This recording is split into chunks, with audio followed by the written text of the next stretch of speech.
Selamat siang rekan sekalian, saya Yunisa Cahyani, seorang mahasiswa Universitas Gadjah Mada. Bayangkan sebuah pertandingan sepak bola legendaris. Apakah yang paling kalian ingat? Apakah hanya skor akhir, misal 3-2?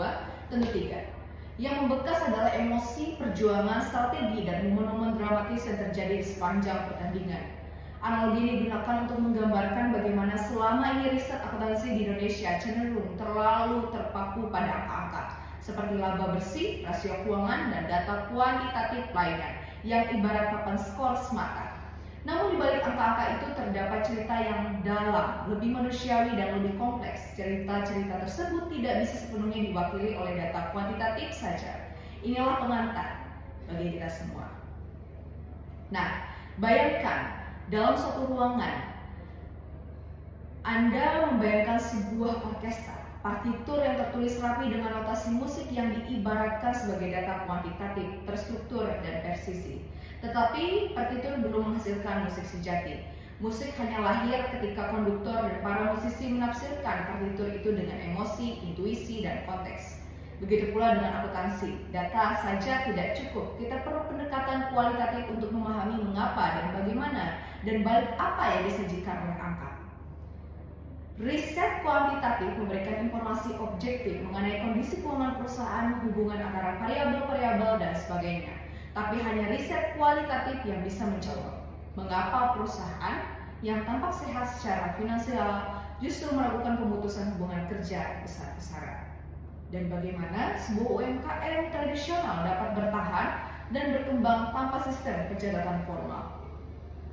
Riset kualitatif menyelami ruang rapat, mendengarkan narasi personal para pemilik usaha, mengamati praktik-praktik informal, dan menggali nilai-nilai lokal yang terekam dalam laporan keuangan. Kompleksitas konteks Indonesia, pidato ini menyoroti keunikan konteks Indonesia sebagai sebuah tidak bisa dipahami dengan pendekatan barat yang linear dan universalistik. Indonesia adalah simfoni yang berbagai elemen budaya, dari gamelan, dangdut, pop, suara dalam satu panggung. Oleh karena itu, budaya musyawarah mufakat bisa jadi lebih dominan dalam pengambilan keputusan dibanding perhitungan net present value.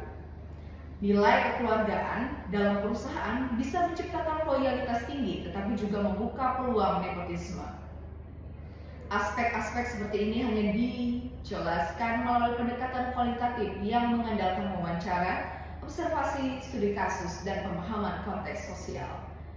Menanggapi kritik terhadap riset kualitatif, pidato ini juga menanggapi kritik bahwa riset kualitatif dianggap subjektif dan tidak bisa digeneralisasi. Nah, dalam olahraga, kita perlu menonton 1000 pertandingan untuk belajar tentang kepemimpinan. Satu pertandingan yang dianalisis secara mendalam, seperti Miracle of Istanbul, bisa memberikan pelajaran universal. Demikian pula, satu studi kualitatif yang kaya bisa membuka wawasan yang jauh lebih berharga daripada ribuan data kuantitatif yang dangkal.